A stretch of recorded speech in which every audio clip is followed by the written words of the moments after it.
Good morning and welcome to the morning show here on Tobago Updates Television. It's Monday, 7th October 2024 and we're coming to you live from the Port Mall in Scarborough, Tobago. My name is Adana Kumbi and of course it's a pleasure to always be coming to you every weekday morning, bringing you information about things happening in and around the Tobago. And of course on a Monday morning, you always have to give God thanks for life, a brand new week. We've entered a new week and we know that we're in the last quarter of 2024 and there's so many things happening in our local spaces, but we have to give God thanks for life. We have to give God thanks for the opportunity to embrace the things that are happening around us that are beautiful and wonderful, and we begin to head into that festive season of Christmas. Yes, there are quite a few Christmas lovers who have already begun their preparations and celebrations for all. They've already begun all their plans leading up to Christmas. I think we should have that type of conversation in our studio sometime very soon, for all the Christmas lovers and possibly the Christmas not lovers.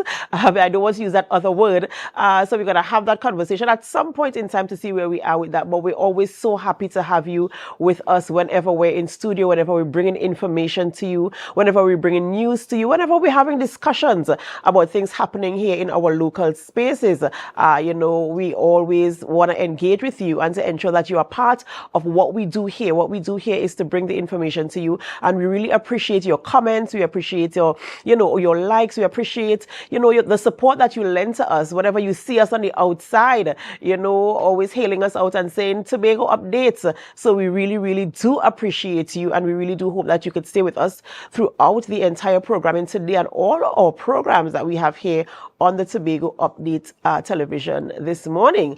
And so we do hope that you are having a wonderful, wonderful morning and that your weekend was well spent. We hope that you stay with us throughout the entire program, and we have to take a quick short break before we come back. But in the meantime, stay with us. And as you stay with us, of course, we want to invite you to help us share the live, share the live, share the live. We'll be right back.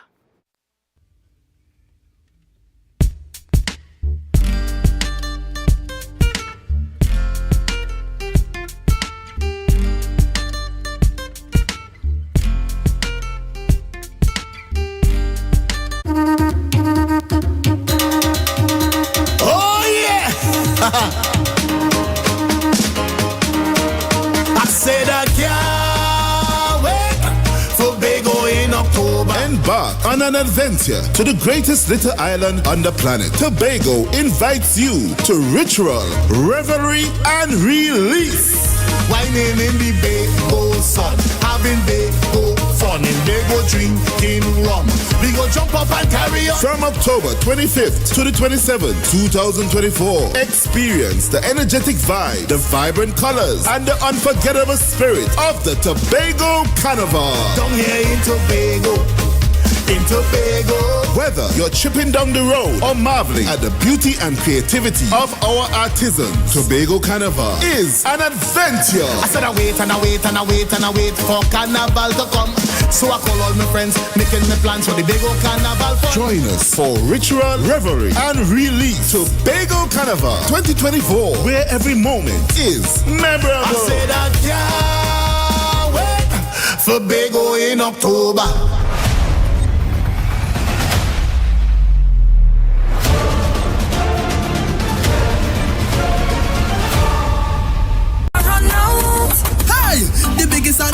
Now here what's going on, you see this section, it makes me feel to move. You know why? It's called Pina Colada. I like Pina Colada. Oh. Forget just the girl them crave for, they really need it too. When you play with oh my goodness, and as the name says, it is as creamy as it's sweet. Never wanna leave, cause the drinks them running for throw. Cause I really feel a vibe every time I start right down and a band like this, man, it's nothing like this, not you be like you. Forget just say something and nobody like you. And every single time we touch, you know I never stop. This is Pina Colada, something nice with a little bit of spice, and of course, not once, but we're gonna do it twice. Tell the cruise, make the banner. Say whoa. We are on the road with Pina Colada. Boom, boom. Swap down, track 7, Tobago, have a plan. Let me go now. Yes. Yes. Let me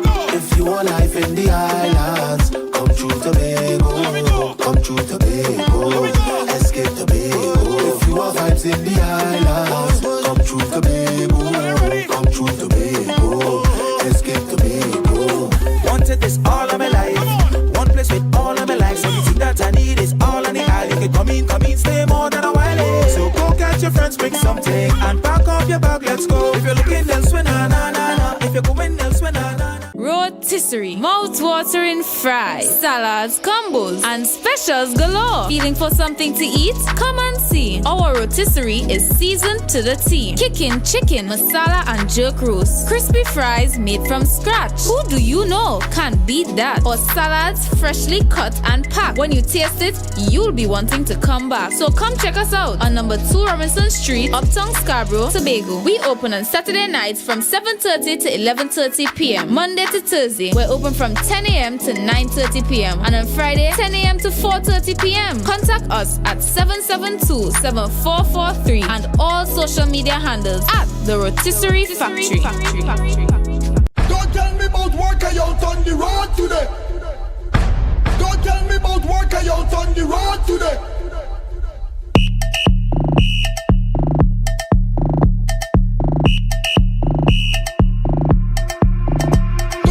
Don't tell me about work I out on the road today. It's a different type of thing down there. And we party till we drop down there. With a lot of pretty girls down there. Down in Tobago.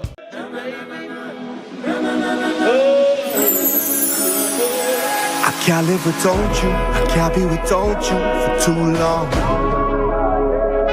Cause when I'm around you, I feel like the heavens has come down. I feel it in my soul every time we on the road, it's a miracle.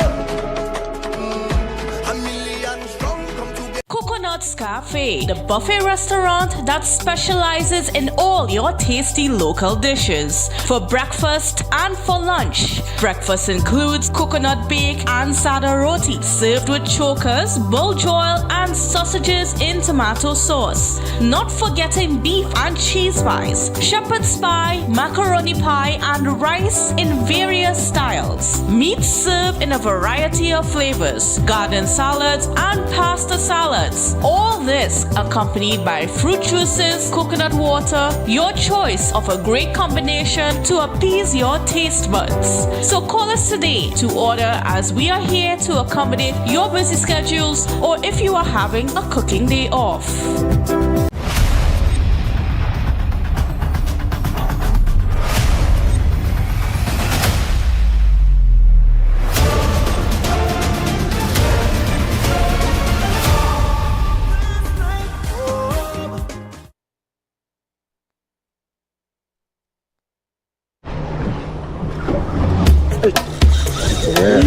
Go in, you have to stop it, you have to stop it. Welcome to my kitchen, guys. You have to stop it every night.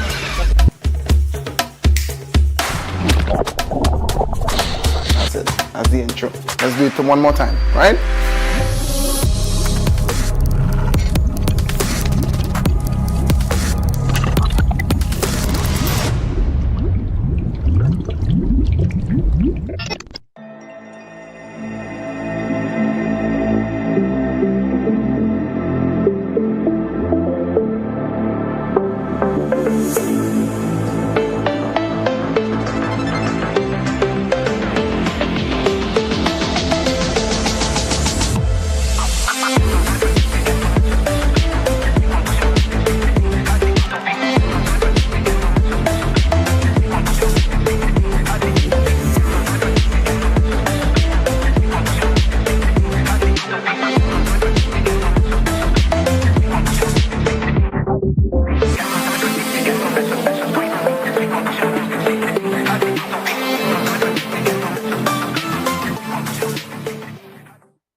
Put a smile on your face when you're moving from place to place. Good morning, good morning, morning, good morning, morning.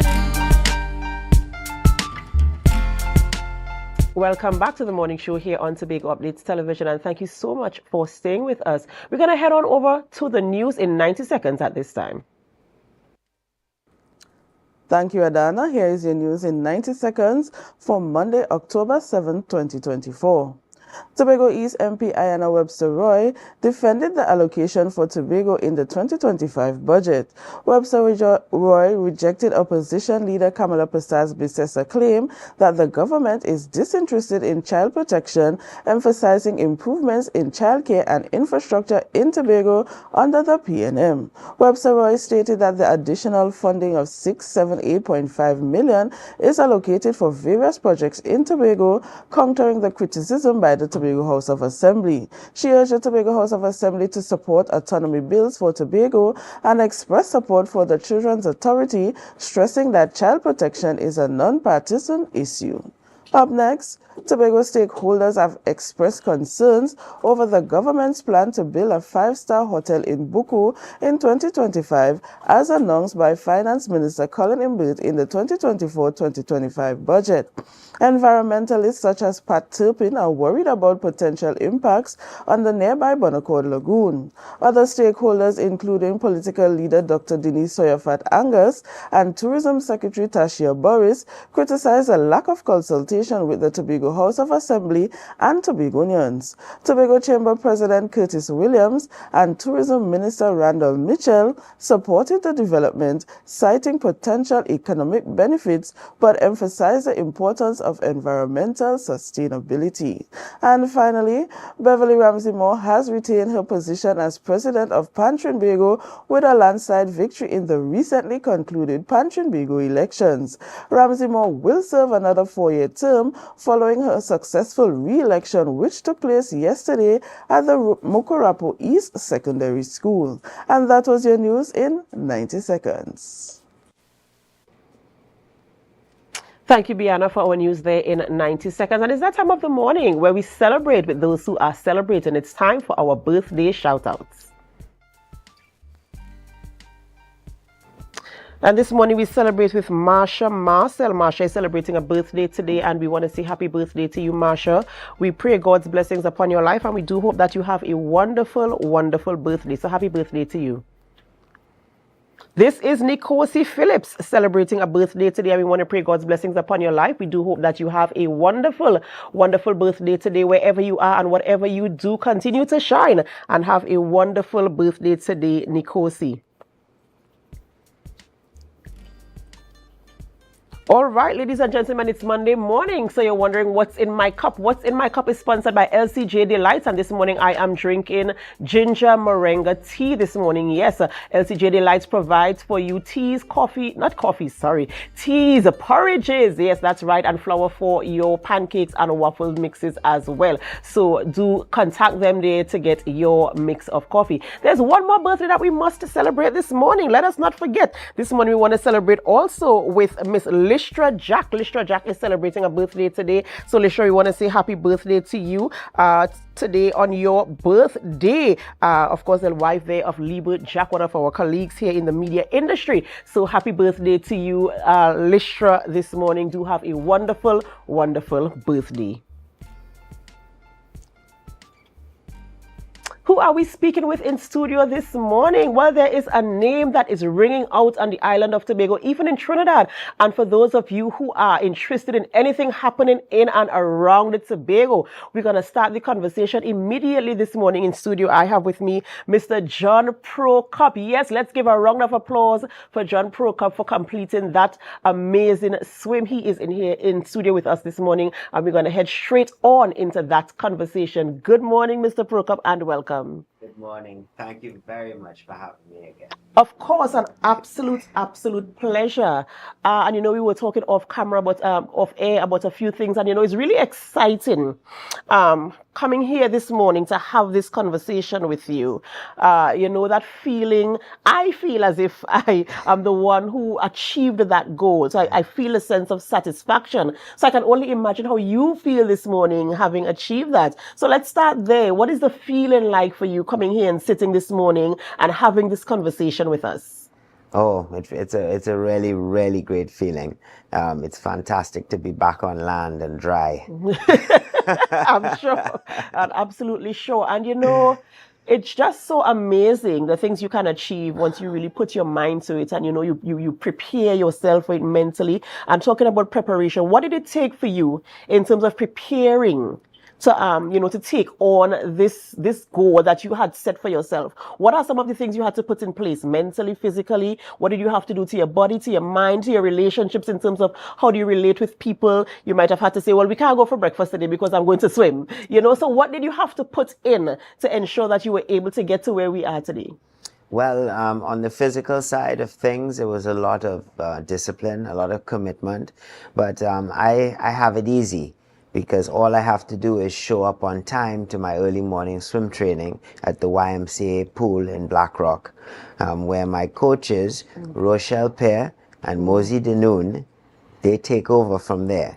So as long as I show up on time, they do the rest. And it's, every morning we have early morning training, and this has been crucial for preparing me and improving my cardiovascular fitness, my swimming technique, and everything that was necessary to put together on a physical level to be able to swim for that period of time.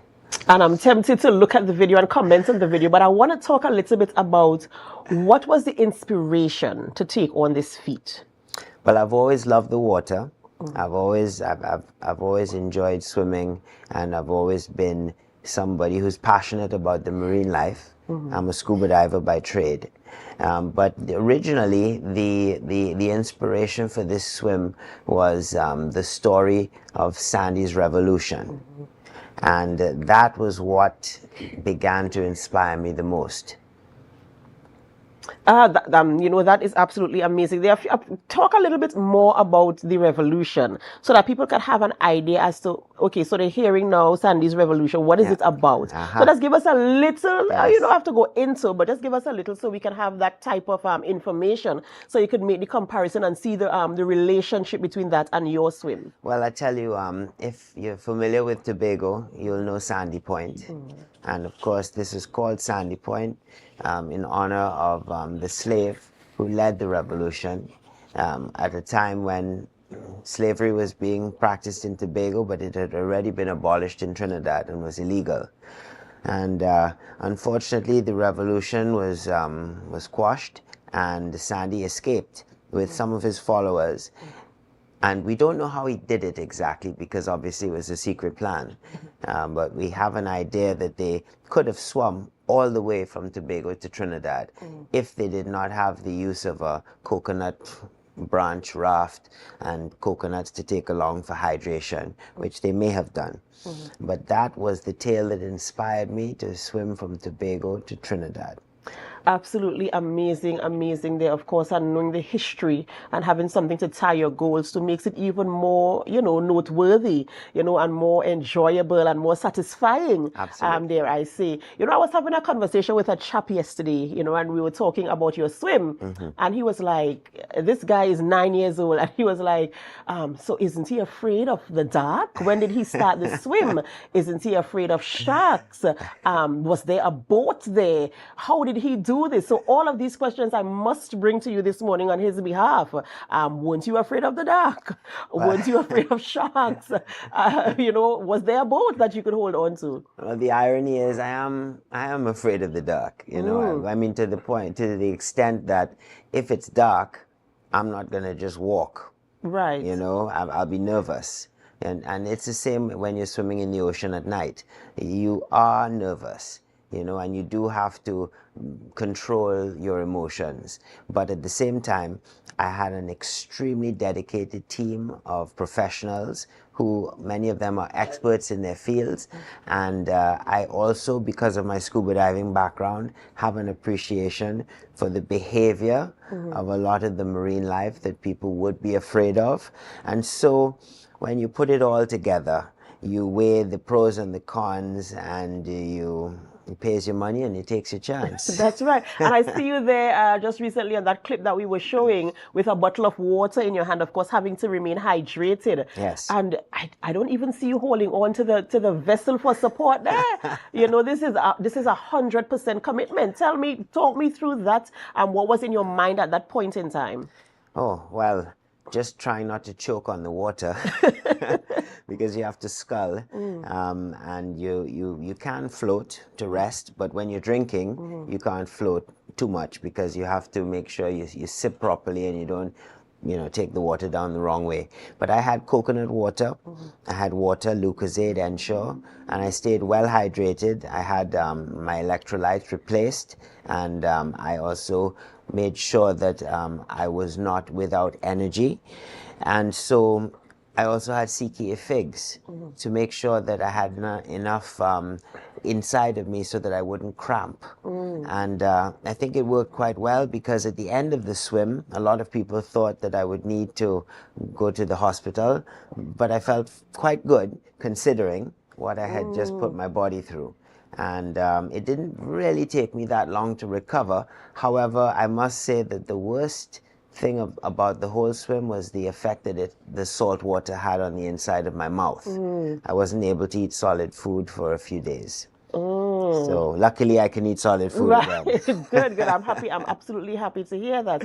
And this is, as I talk again about the level of commitment that you had to this goal that you set out for yourself, and of course giving Sandy his flowers. How long did it take? Because we're talking now about staying in the water for hours on end.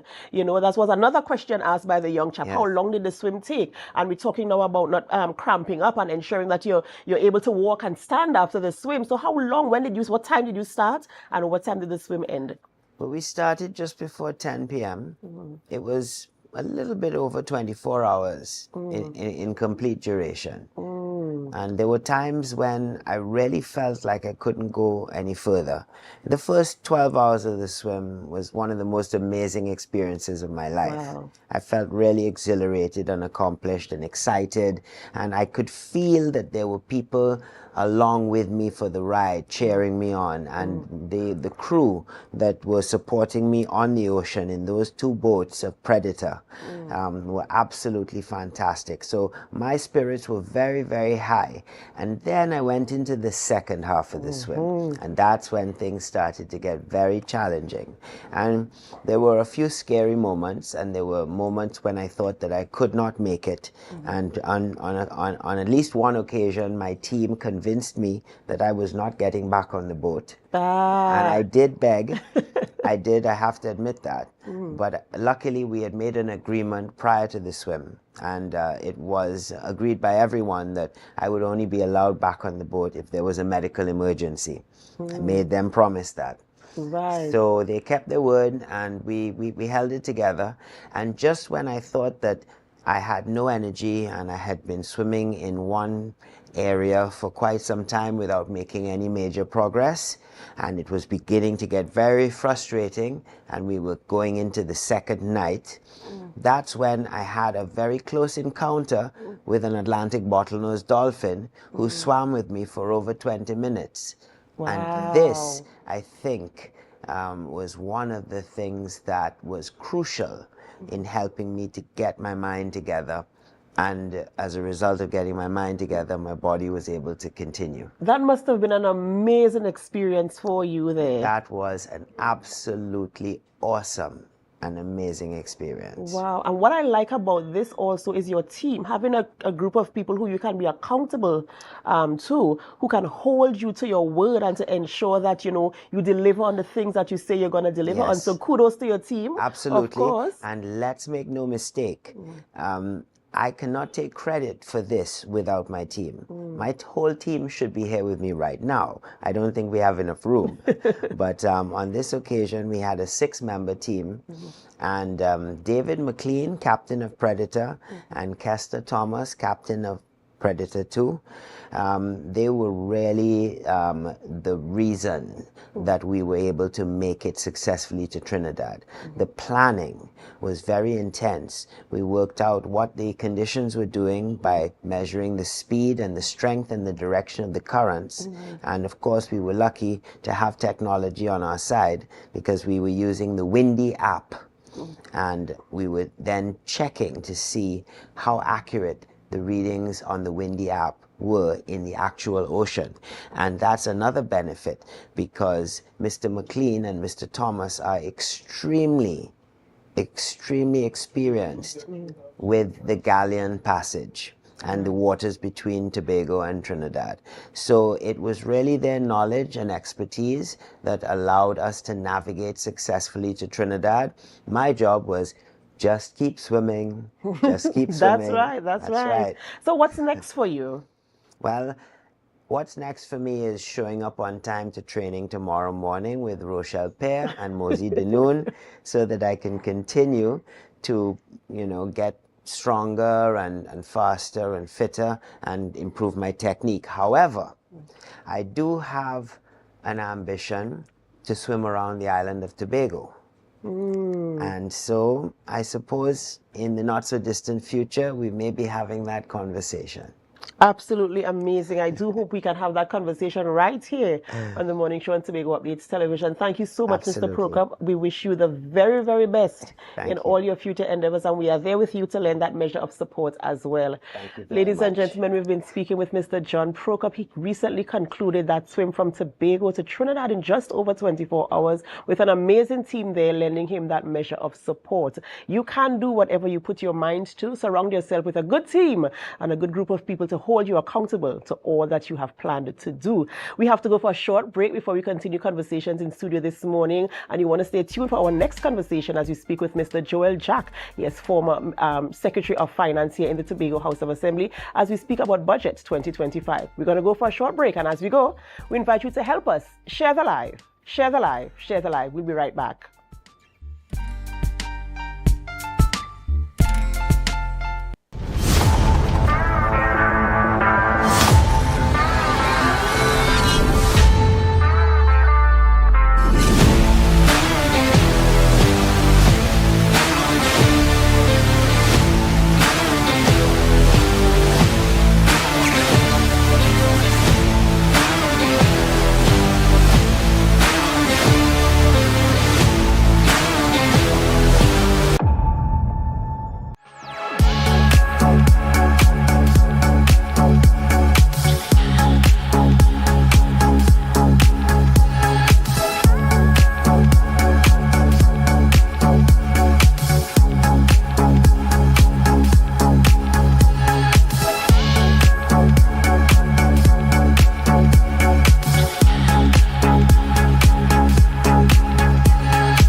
Are you an architect or draftsman looking to upgrade your skills, or a beginner eager to master essential tools?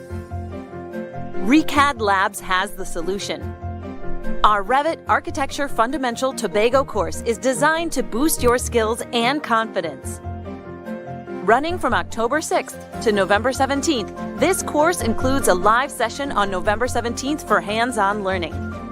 Learn from experts in our virtual classroom and stay ahead in the world of architecture. Visit recadlabs.com to enroll now and follow us on social media for updates. So guys, there are some new developments in housing in Tobago. So it's goat racing time. This is 116, the show that keeps you in the know with all things Tobago House of Assembly. Each week, 116 delivers a fun and engaging overview of the latest developments, achievements, activities, and events of our dynamic assembly. So join me. Let's dive into the Tobago House of Assembly's Week in Review right here on 116.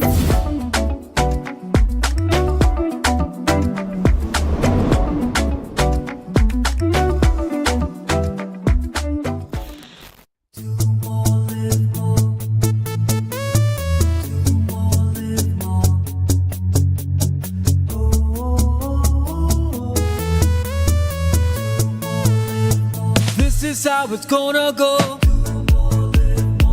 They better look up and look, 'cause this is your show, and everybody's gonna know. Say it to them once again. They better look up and look. This is your show, and everybody's gonna know.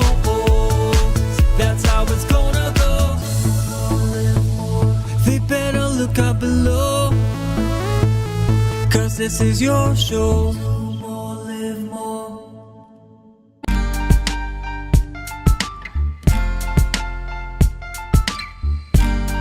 Put a smile on your face when you're moving from place to place. Good morning, good morning, morning, good morning, morning.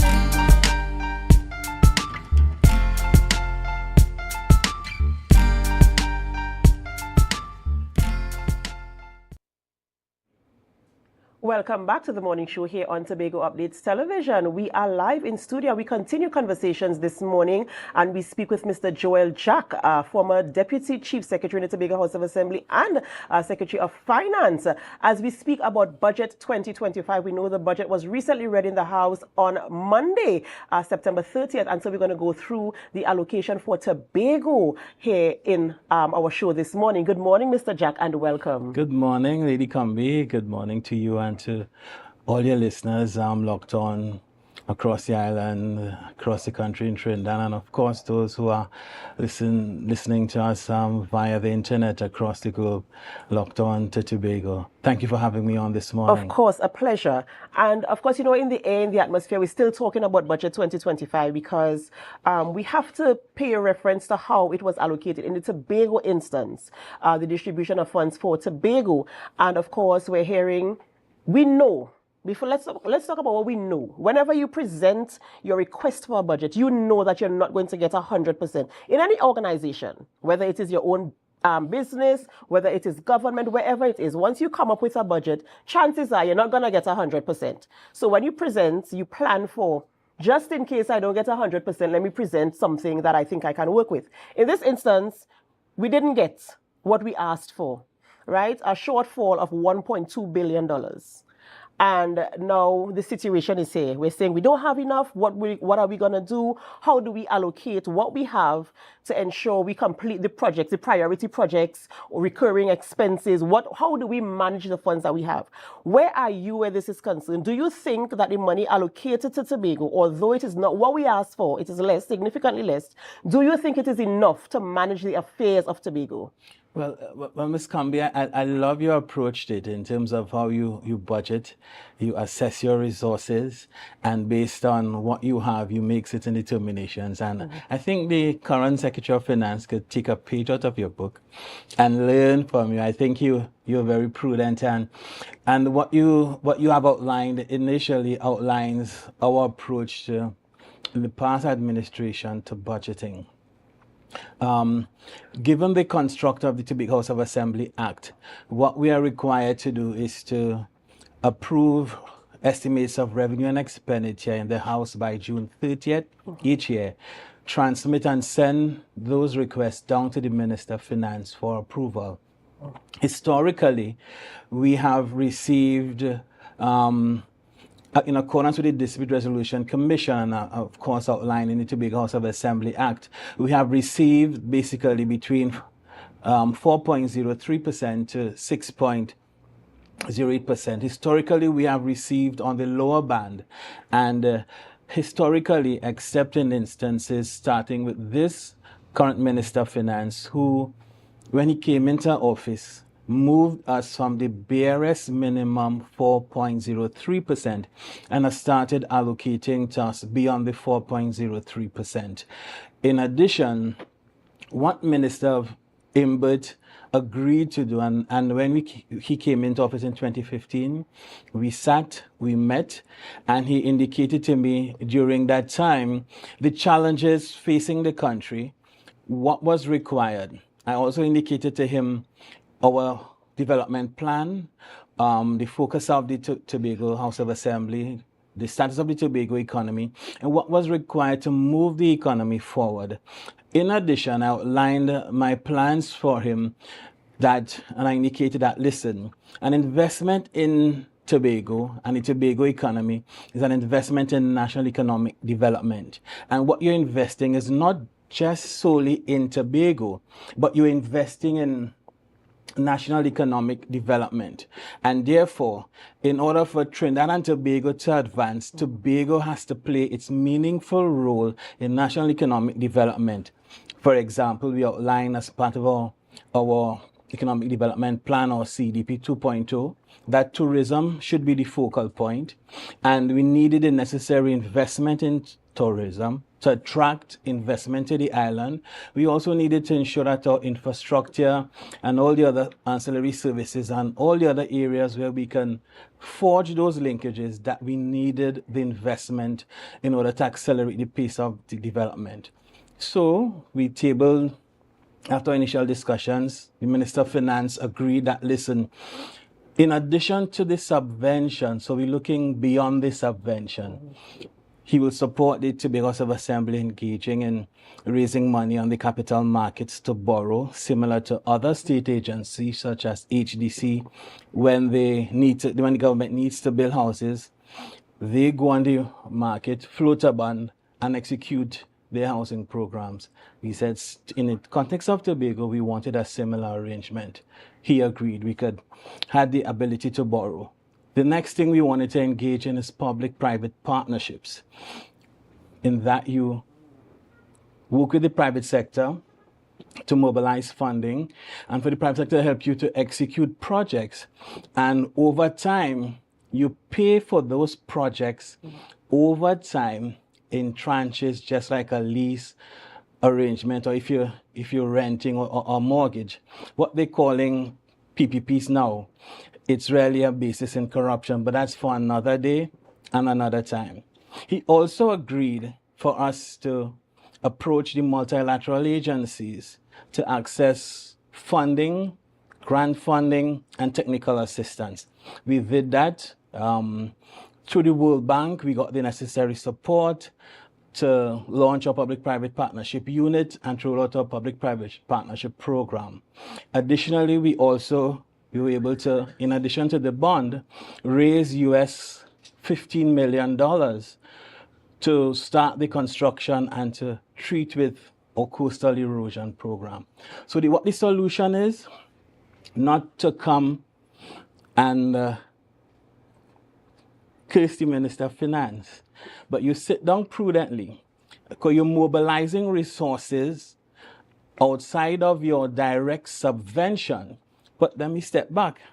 Before you mobilize resources, you have to know what you're spending your money on. And that's another concern for me as the former Secretary of Finance. What is the guiding document? Where we taking Tobago? Where is Tobago going? You know, is visionless? I would dare say rudderless. And the confusion that we're seeing is a cause for concern, because with limited financial resources, you have to look at the opportunity cost of using scarce resources, what that opportunity cost is, and what you're going to spend your money on. So I'll give you an example. Instead of taking $100 million, what is priority? Is education priority, or building a road to nowhere priority? When I was there, we had the Scarborough Secondary School ready. We were working with the Caribbean Development Bank, and we were ready to move that project forward. Isn't that a more urgent project? If you took that $100 million that we spent and gave to a contractor under the guise of quote-unquote PPPs, whereas that project was part of the loan package for the construction of the airport, couldn't we have utilized that money? Some say 61 million, I hear 81 million, but then I hear $100 million. Couldn't that money be utilized to advance more urgent projects on the island? So to step back, answer your question. What is required? One, what is your plan? There is none. When you receive scarce resources, as an assembly and an executive council, the administration sat down, we met, we established our priorities, established our work plan, and as we started in 2013, after meeting as an executive council and approving our priorities on non-negotiables and ranking those projects in order of priority, we then came back to the people of Tobago in November of each year and reported to them, this is what we're doing and this is where we're going. Because whereas we are seeing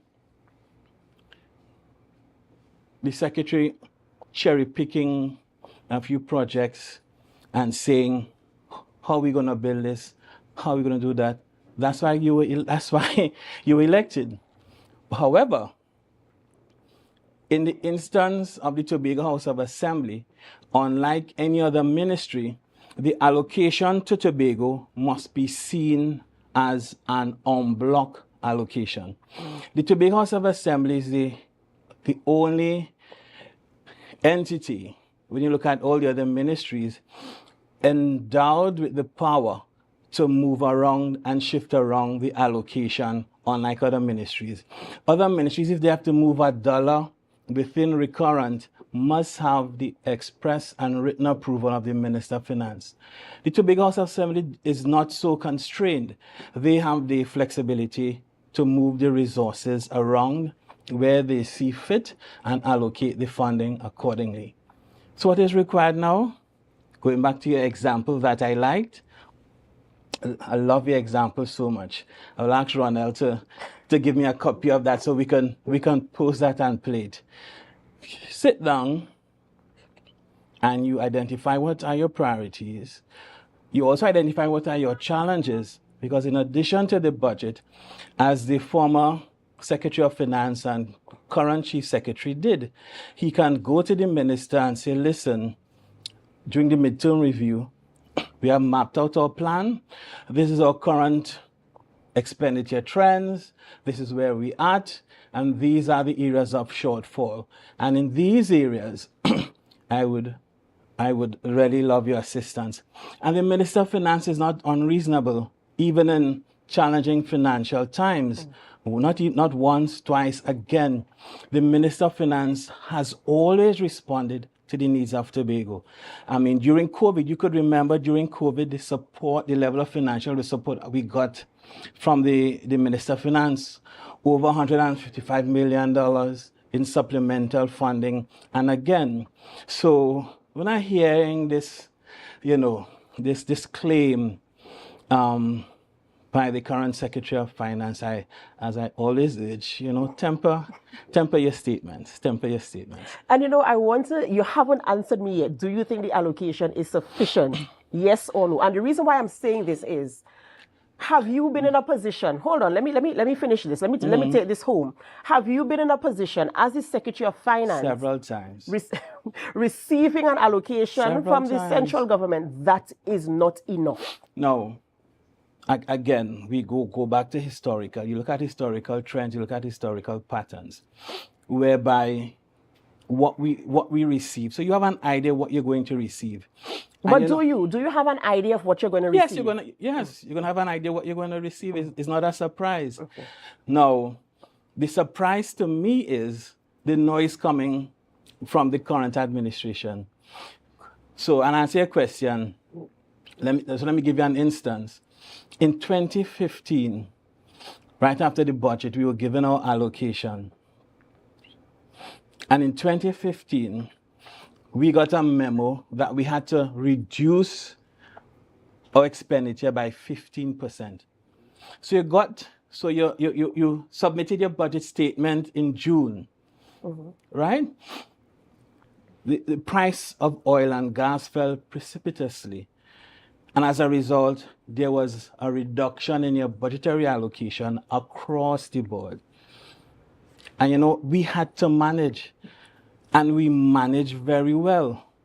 Now, I want to make this point and just to answer your question, as you said, if you were giving a shopping allowance to go and shop or to deal with your affairs, and you're expecting a certain amount and you got a reduction, you'll be disappointed. But if you know that this is the amount that you're accustomed getting, it's predictable and you plan accordingly. Agreed? Right. So let me come back. During that 2017 to 2021 term, the 4 years when we had 3 representatives of who are now in chief secretary and deputy chief secretary in the current administration. They sat there. They were the ones telling me, stop asking for 4.5 billion. Cut your cloth to suit. They were the ones telling me, you know, you're going to get. Why all this fuss? And what we were saying, listen, we had two opportunities to report to the people of Tobago what our vision is, what our plans are, and how we will take Tobago forward. And we laid those plans out in June. We said, given where we are as it relates to our quest for internal self-government, we have a commitment from the central government to increase the allocation to Tobago. In addition to that, we have an opportunity to have a fiscal review commission. We have in those bills the ability to borrow. Let us support the bill. Those bills were taken to Parliament. Ms. Combi, I was there in Parliament. To my shock, to my surprise, when you were hoping that your colleagues opposite would be magnanimous and demonstrate the sort of maturity, the sort of magnanimity and political astuteness to call on their UNC friends and partners to support the bills that would give Tobago additional funding. Funding you didn't have to negotiate for. Funding you didn't have to beg for. They did not. In fact, they penned letters to their members, and instead of standing up and debating the bill on its merits, they championed with their friends to derail the process to give Tobago additional funding. So I don't want to say it's a case of schizophrenia. It's a case of political irresponsibility and political immaturity. But what I would say is that you cannot now come and curse the Minister of Finance when the government was willing to give you additional resources to fund Tobago's development. So we come back to where we are at now. One, there is no plan. There is no guidance to economic development plan to advance Tobago's development. What we are seeing is that not only an opportunity cost, whereas there's no prudence in the management of the affairs of the island's resources, we have an opportunity lost. An opportunity lost starting 2001 in terms of ramping up and advancing Tobago's development. But fortunately for Tobago, and fortunately for us, we have a responsible central government in Trinidad. Because in addition to the $2.6 billion we receive, I note with sincere appreciation and excitement the number of special projects earmarked for Tobago. And I want Tobagonians to look at what the future holds for the island when the Minister of Finance started talking about those special projects for Tobago in terms of getting Magdalena up and running. That was the first. The second one was the new international hotel development. And thirdly, a Tobago Marina. Because you see, Lady Combi, these plans did not come by accident. When I prepared the medium-term planning framework, we said and we agreed that the fastest way to accelerate economic growth and development in Tobago was investment in the tourism sector, because we understood the potential of the linkages in the tourism sector with agriculture, the creative arts, and generating direct and indirect employment. So by the time we had an investment of approximately 850-room hotel on the island, and those hotels probably require 2 persons per room, the unemployment level in Tobago, already below 5%, would have been reduced significantly. And a number of persons would have been involved either directly as employees or indirectly as entrepreneurs, providing the necessary inputs and services to those various properties. The other area we looked at, ICT IT, the Internet of Things, preparing Tobagonians to be game changers and to prepare them for the changes and the disruption that will take place as a result of tech. We had a program in place where we were going to partner with Huawei Technology and other training partners, where we'd have trained approximately just under 1,000 Tobagonians to be trainers and link them back to our Tobago Information Technology Limited, where we were training and certifying Tobagonians really to be, the tech gurus in the IT sector. That was part of the plan. So we had a whole plan. And what I did, Lady Combi, in preparing to demit office after the elections, I left a dossier on my desk and a letter to the incoming Secretary of Finance. And part of that dossier included our medium-term plan to economic development plan to guide, that was our plan to guide the affairs of Tobago in the short term, in the absence of a longer-term plan such as the CDP. I left that on the desk. I left our Tobago Investment Infrastructure Strategy, which is another major plan to ramp up and execute the number of major infrastructure development plans on the island. And I left the various expenditure reports, recurrent and DP, and so on, for the Chief Secretary. Now, if I was in that position, what I would have done is to own some of these projects. I see them owning them in the budget without giving us credit, but that's fine, some of them. But they have not taken it to heart to ramp up the pace of the island's development. So in stepping back, Lady Combi, we have a responsible and caring central government who is willing and ready to collaborate with the Tobago House of Assembly. And this is what the Prime Minister did when they got into office. He came, he brought his team, and he sat and he met with the current team in the Assembly and promised that assistance. And that is what we are seeing from the central government, from the inception of this administration's term in office. Mr. Jack, Yes. you've given me a mouthful there, a long list of things there, but you still haven't answered my question. Is the allocation, hold on, is the allocation sufficient for the projections presented by the current administration? We have to go for a break. We have to go for a short break. I have more time? No, we have more. We're coming back. We're coming back with conversations. We're coming back with conversations. And viewers, I want you to stay with us as we continue these conversations. I'm going to make sure that we get an answer from Mr. Jack for you this morning, former Secretary of Finance here in the Tobago House of Assembly and the Deputy Chief Secretary of Tobago House of Assembly, as we continue conversations this morning about Budget 2025. But before we go for a short break, I have some information for you. We are counting down the pre-grand opening of Mommy E's Nurturing Pod, a non-profit organization dedicated to supporting low-income and new and expectant mothers and children.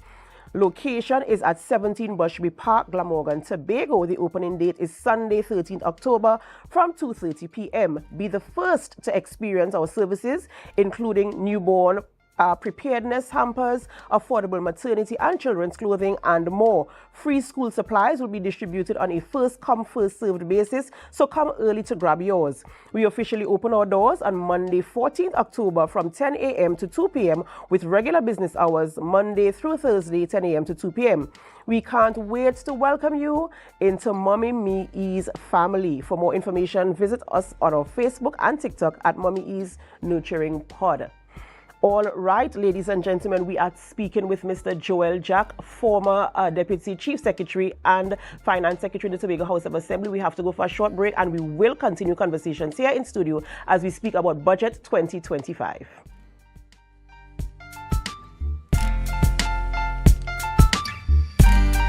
Attention soldiers, are you ready for the ultimate mission for Tobago Carnival? It's time to gear up for Army-fed Operation Rocks Glow. I feel like I run in tongue again. No place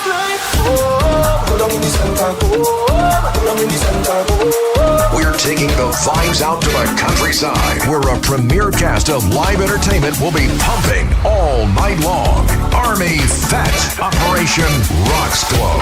Join us on Thursday, 24th October at the Sid Grace Sporting Complex, Roxborough, for the high-energy Wear White Soca Bashment Rocks Glow. Army Fed Tobago. Operation Rocks Glow. Swap done.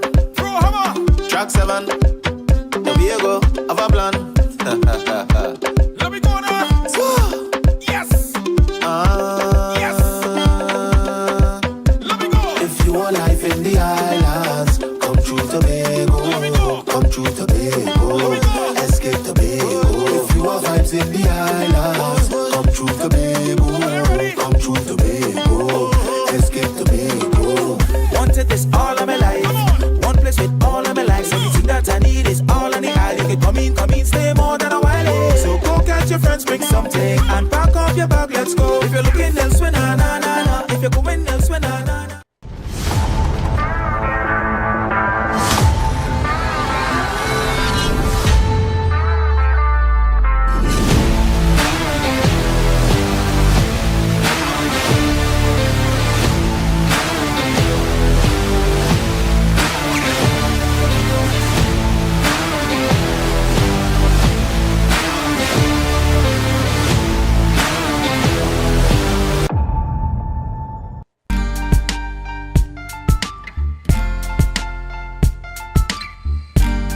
Put a smile on your face when you're moving from place to place. Good morning.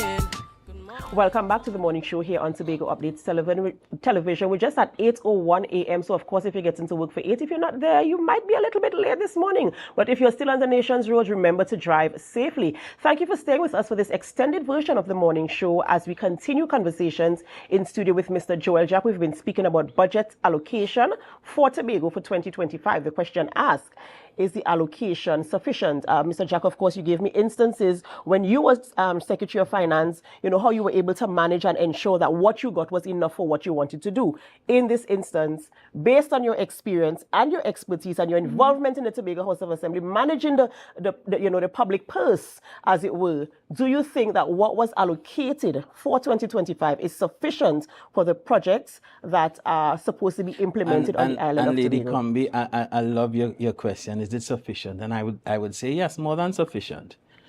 Because when you look at the expenditure historically of this administration since 2021, you look historically at the current the PNM administrations in 2001 and how we have managed prudently, I would say yes. Now, can Tobago, can we, and as I used the example prior, can we do with more? Yes.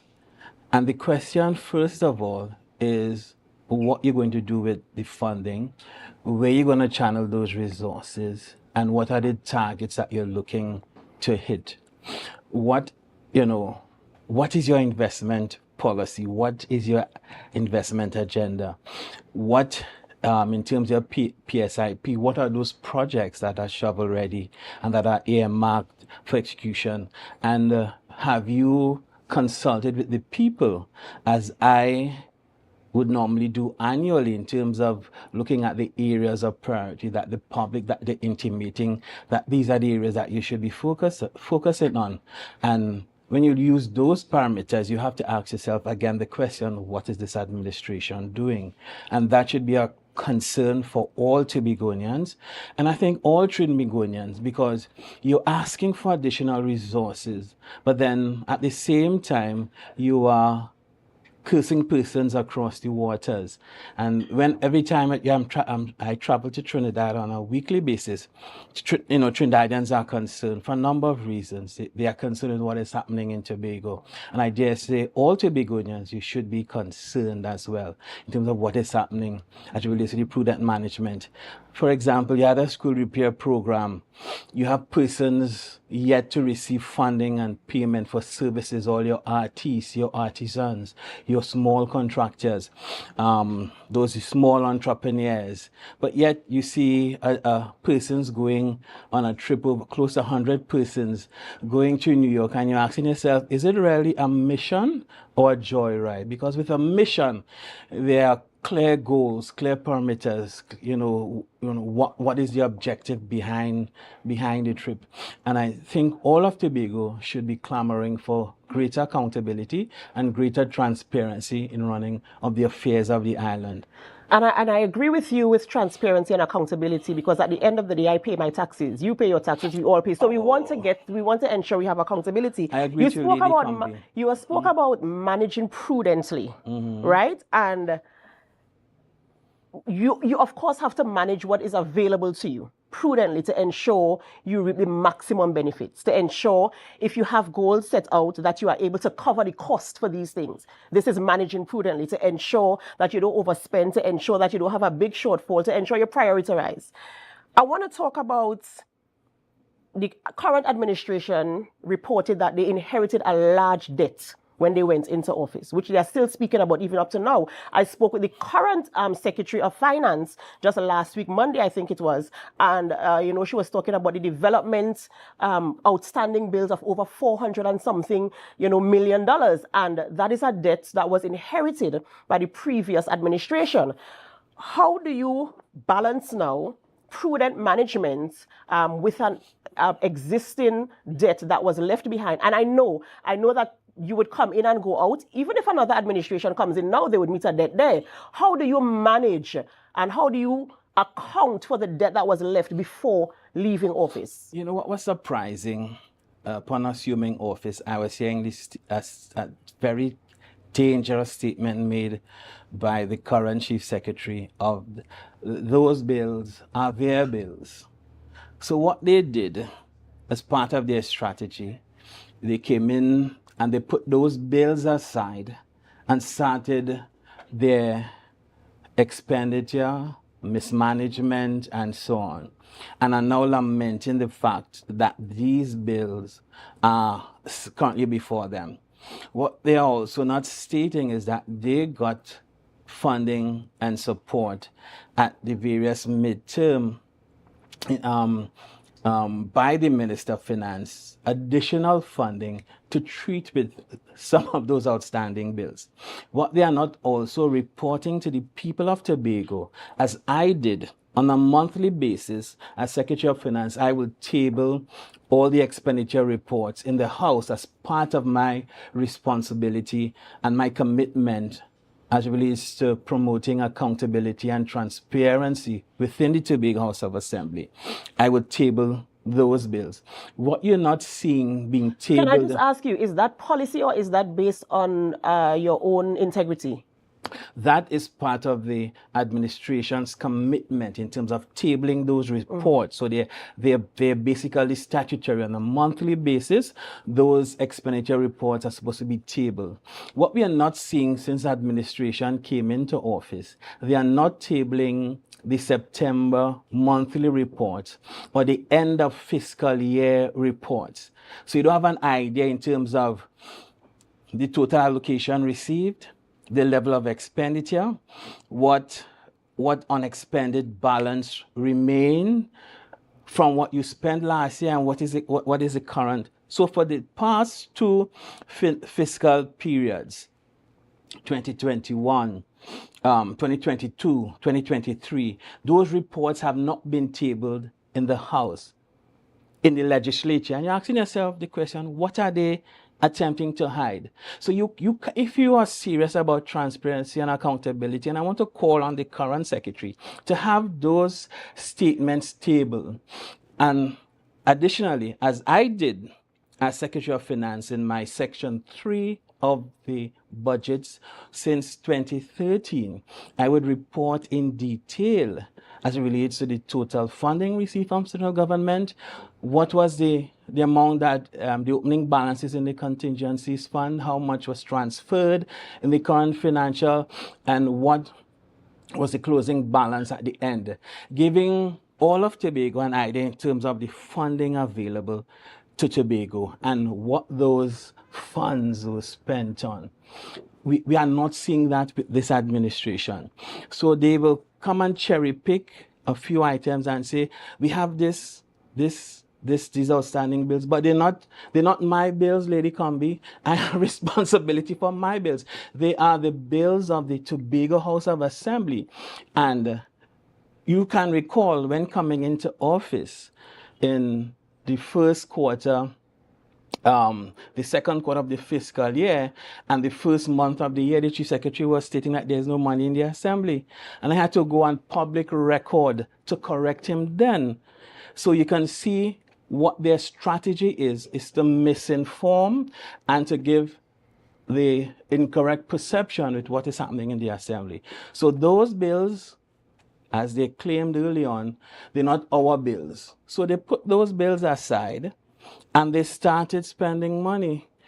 But if you're managing and you have scarce resources, those bills are Assembly bills. In 2001, the PNM administration met bills, debts on hand.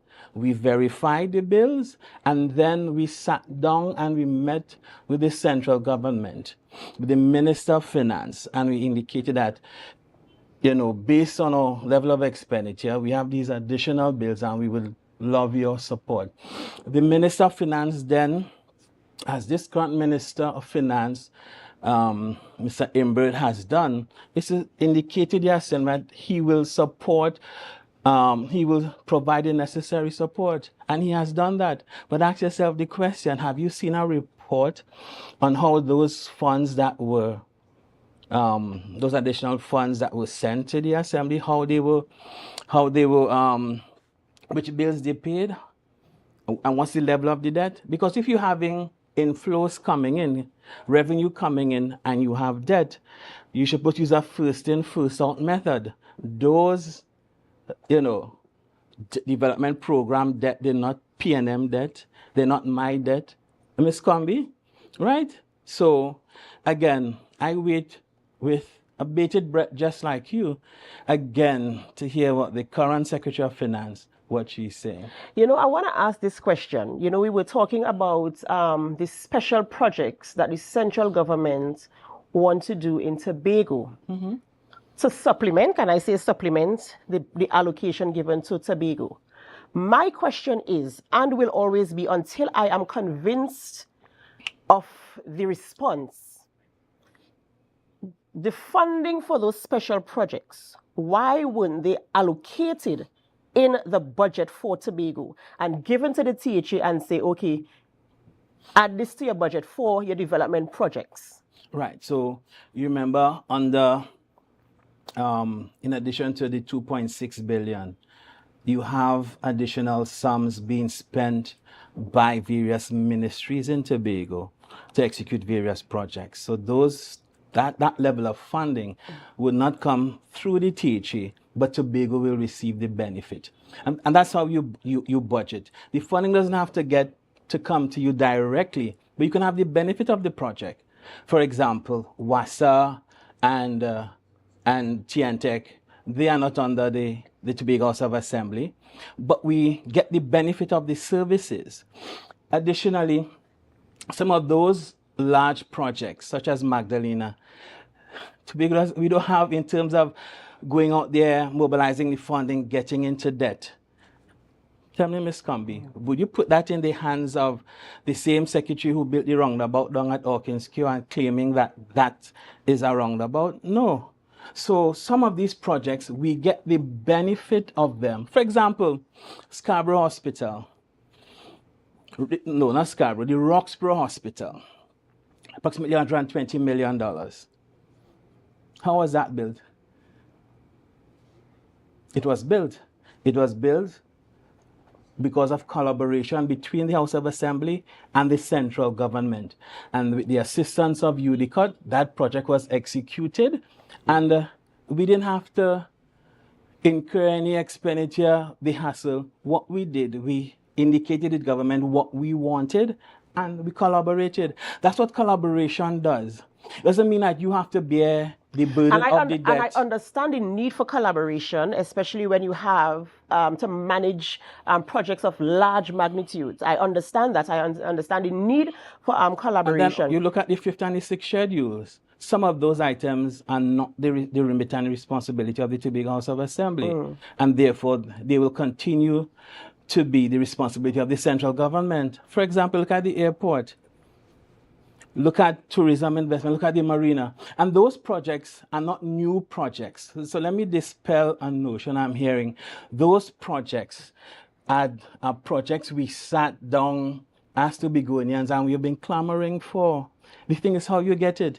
To say that everything has to come through the assembly, I think it really shows the short-sightedness. It really shows the challenge we would have in developing the island if the assembly is not willing to collaborate and sit down and meet with partners. You know, you're trying to attract investors to come to the island. What you're going to give to those investors? What incentive programs do you have? Mr. Jack, I want to talk a little bit about the development budgets, right? Just now, before you shift. And I want to just stress on this point about the need for collaboration and this view that we're seeing in Tobago, and it's a dangerous view in terms of us being isolated and insular. And we have to know that in a global village, we need to collaborate. And our first partner of collaboration has to be the central government and the Trinidad market. And we have to see them as a major market. I mean, Carnival coming up. The first place they went to is Grenada. Grenada's source market for their Carnival is Trinidad. So again, I want to stress the point before you go to the development budget. Sorry for interrupting you. That's quite fine, Mr. Jack. So we're talking about a growing population here on the island of Tobago, growing demands, rapid increase in technology and all sorts of things happening as the world grows. And here we are with a development budget of $205 million for the 60,000 of us. Let's say, for instance, what I like to do is I'm not a mathematician, but I like to dissect things. And let's say the budget is supposed to represent each person. The budget is supposed to cater to the needs of the island and the people who reside here.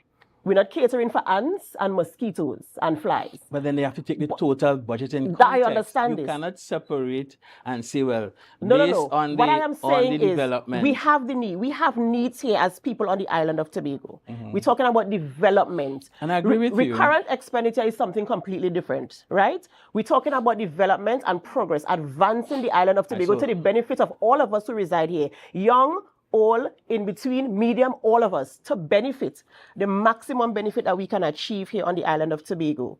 And we know that previous development budgets came in more than 205 million. And now, of course, we have greater demands. We have more things that we want to do. From where you sit, and I know you're going to say we have to manage it, which I agree with. You have to manage what you have. But for the development aspect and the speed and the pace at which we want to progress, let me answer your question. Can we manage that in this fiscal to ensure that we get the maximum benefit? So let me tell you what we did. Now, again, historically, the development budget that we get has not been anything, significantly different to what we have received in the past. Right? You get approximately 70% of your recurrent requests, and you get a very limited share as relates to the development program. What we have done, we have said that with recurrent expenditure, you really cannot produce any capital goods. You cannot advance the island's development. And what we did historically, we mobilized annually between $700 to $800 million in what we call our as part of our managing prudently. So we restricted recurrent expenditure. We transferred that sum to development program expenditure, and we will mobilize annually roughly $700, $800 million to advance our development program priorities, and taken together with our unspent balance that we're not hearing anything about, we would execute a number of projects. So again, remember my first point. The House of Assembly is endowed with the power to move around funding, all their money, their full allocation as they see fit. So the disaggregating your DP and saying that this is not enough, I mean, it's really an attempt to misinform, and it's really an attempt at a smokescreen. Because as Secretary of Finance, you have to look at the entire pie. Your recurrent allocation, your DP allocation, your funding for CPEP and URP, and of course, what do you have in your expended balance? Additionally, you have the authority, you have approval already for a $300 million loan facility, of which we 166 million was drawn down. You have that, which if you access, the government will repay. You also have approval of CAF funding for US $15 million at your disposal to execute development program activities. Additionally, you have funding from our partners or multilateral agencies that you can tap for grant funding and technical assistance to start the preparatory work to execute a number of those DP projects you claim you need money for, but are not necessarily shovel ready. And let me give you another example. So the Scarborough Secondary School, the cost of that in excess of $20 million. But that project might take you in excess of 24 months or 2 years. Do you need the full $200 million now? No. So you mobilize your funding. You sit down, prudently assess what will be your priority projects as it relates to your funding allocation. And you manage. You say, Minister of Finance, I want to tap into this $133 million that is available to me. I want to draw down on the 15 million US CAF funding that you have. So that's 133, plus you have another 15 million US at your disposal. So you're talking about money. So, and what may not be known to you is how you mobilize the money. So to come and say, oh God, things are so grim, things are bad. To me, it's not the best. It's not the best approach, and it's putting out there part of the true picture, so the funding available to the Tobago House of Assembly. But Mr. Jack, I understand all of this, and I appreciate the information that you're bringing in terms of the funds that are available that we can access. But we had a recent conversation with some funds that was made available for Tobago. We just in the recent passing of Hurricane Beryl, the Secretary of Finance came right here on the show and she spoke about the premium that was paid out for Trinidad. No, she spoke about it in the House, sorry, and then we had the conversation here, the premium that was paid out for Trinidad and the premium paid out for Tobago, and the fact that Tobago was not able to access the funds because of I would love to see the letter. The conversation. I was not there, nor were you, but there was a conversation, and I would like to think that persons in public office, if you're speaking on air, especially in recorded forum, that you will be bringing accurate information. It's a very important statement. So we're seeing that situation now where the challenge was there, where the funds were not, we were not able to access the funds. I don't know if the conversation has changed now and the funds are now being made available to us. I'm saying, somebody came and said they weren't able to access the funds. What I would love to see is a letter that was penned to the Minister of Finance, and her coming and see that the response from the Minister of Finance was She did say this was a conversation, a verbal conversation. So I don't know what took place after that, so we can follow up on that. We will definitely follow up on that, Mr. Let me ask you a question. You're asking for funding for Hurricane. So could you report to the public as to what was his level of funding? What are you asking for? Because some persons think that they wake up one morning and we want $150 million. There's a process. There's a process in terms of applying for the funding. And I think this is what she was asking the minister. How do we access the payouts? And to And you see, you are now saying. I'm to only me, repeating what was discussed. Right. So, what is if you are applying for additional funding outside of your allocation, what you would do? Draft a letter, indicate to the minister, we have these claims totaling X amount of dollars under the various heads, and we are requesting supplemental funding. Then people come and tell me they have a conversation, like the same conversation about the Moody's statement, that why they got rid of the Moody's statement, that now we don't have a credit rating in the Tobago House of Assembly. I am so careful when people come tell me they had a conversation. And when you follow up on some of these conversations, you realize that what is being proffered to us is misinformation. So there's a process. So if you're claiming, as we have seen in the past, it's not the first. It's not even not the first hurricane, not the first tropical depression, not the first tropical This is exactly what the secretary said. Passing across Tobago. And when that request was made formally, we got the necessary support. So I am very careful when persons come to tell me they had a conversation, because I remember a similar conversation as it relates to why they did not continue, why they stopped the Moody's rating. And if you're serious about advancing Tobago's development, you're serious about approaching the capital markets, your Moody's rating is something that you need. So, Lady Combi, I will commit to following up on the conversation to see where we are and if we are able to access the funds at all. Well, I commit to that for you, all and of how you our viewers here. and remember how you access funding, eh? You access funding formally. Not just talk and old talk. Don't worry. So remember that. So we here at Tobago Updates Television, we will follow up on this to see where we are with that and bring the information to our viewers. And I await your follow-up. Your follow-up interview and the forwarding of the information that you receive. Absolutely no problem. That's how we do it here on Tobago Updates Television. Mr. Jack, we talking about budget 2025 and all like that. I want you to speak to our viewers this morning in terms of your position, a closing statement, your position for what we have received, your experience, and how we can make what we have work. Well, just in terms of what we've stated, we have seen the historical patterns as it relates to the funding coming to the Tobago House of Assembly.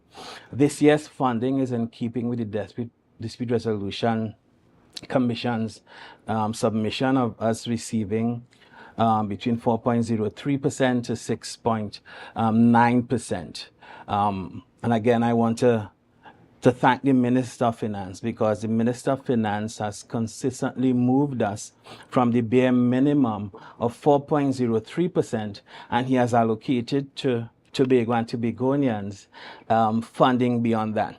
What the Finance Minister has also done is give approval and afforded Tobago the fiscal flexibility for us to mobilize funding in addition to our allocation.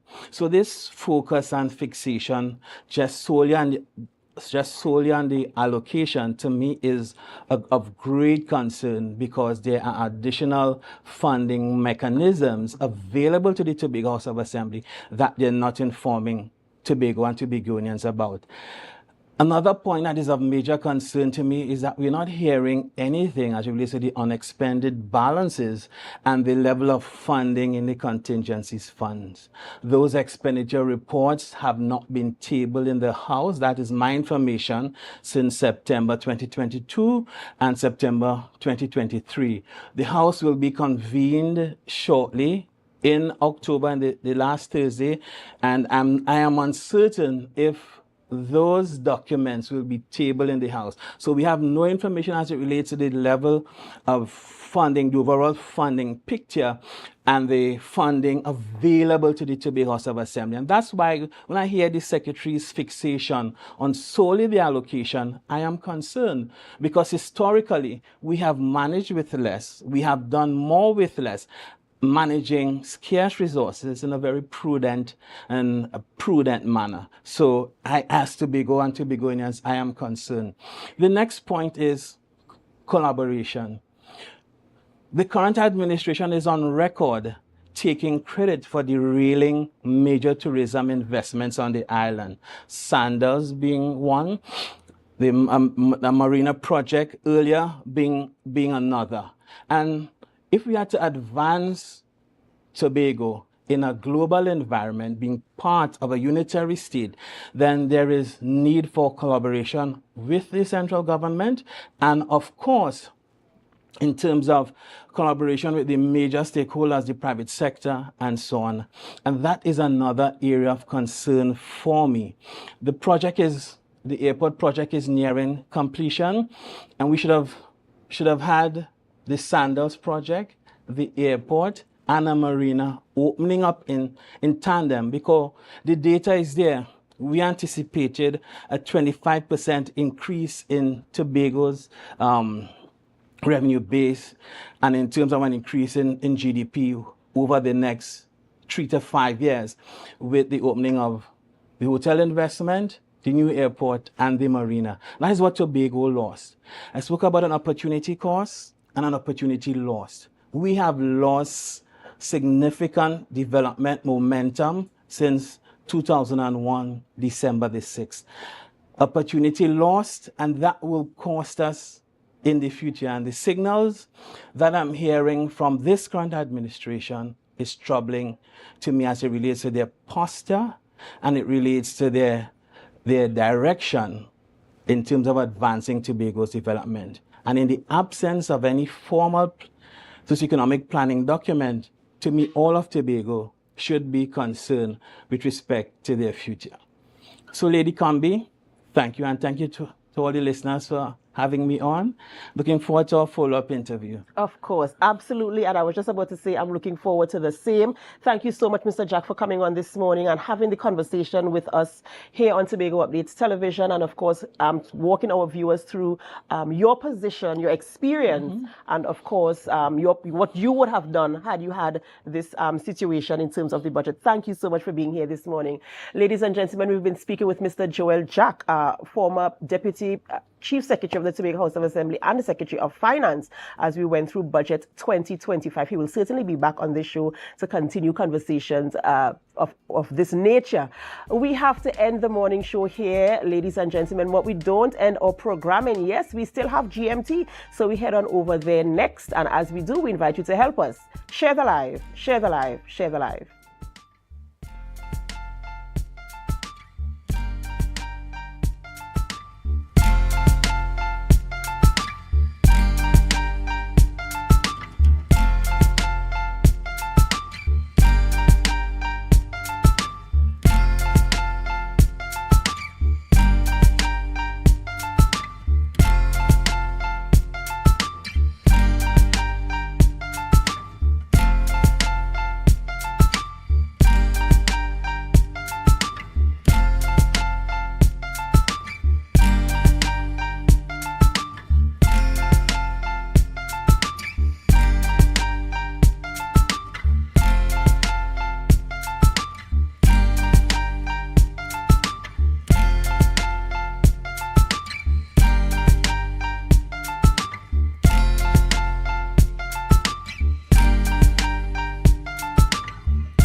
Guys, there are some new developments in housing in Tobago, so it's goat racing time.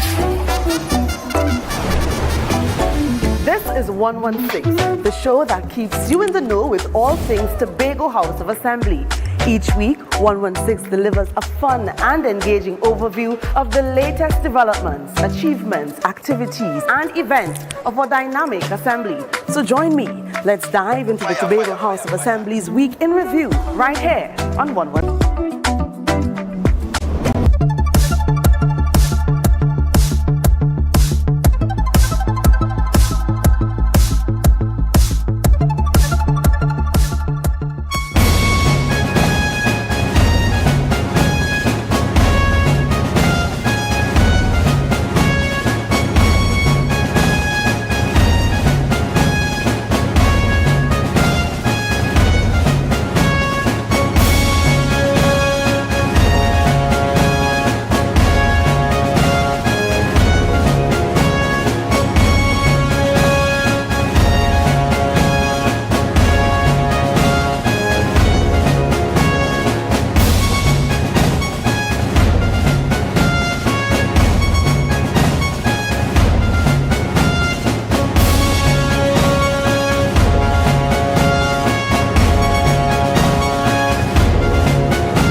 clone-it organization is an organization we come together in these times to actually see how much people we can assist and create some positive impact in Trinidad and Tobago. Well, this is such a prestige feeling. It's a feeling that, I mean, forget the hard work, however, it's well deserved, and I'm feeling very good and very confident about it. Yeah. I am very honored to receive the award on behalf of Mount St. George. We know we have some communities within Tobago that are usually stigmatized and so on, and Mount St. George from time to time tend to be one, but I am happy that receiving an award like this shows that Mount St. George is still doing well, we are still excelling, and we are still a force to be reckoned with. As a person who lives in Tobago East, I think that it is rewarding to be rewarded for rewarding work, and people that volunteer. Volunteerism is an investment to your community, and I think it's great that the minister sees it fit to recognize the efforts of persons who are working tirelessly, because this job is not a job that you are paid for. It is a voluntary job. So to be recognized, for me, it is something remarkable. This is an opportunity to honor individuals, especially from Tobago East, who would not ordinarily be in the mainstream and who are all deserving of the recognition. I saw very worthwhile entrepreneurs, civic-minded and socially conscious individuals being awarded, and today is perhaps no better day to honor them. It's a public day, and so it's a good day to honor patriotism above everything else. Apart from us being resilient, apart from us being loving, we are very generous people, and this year in particular I felt it necessary to really highlight the work of those who may go unnoticed, but most importantly those persons who are touching lives in Tobago and by extension Trinidad and Tobago.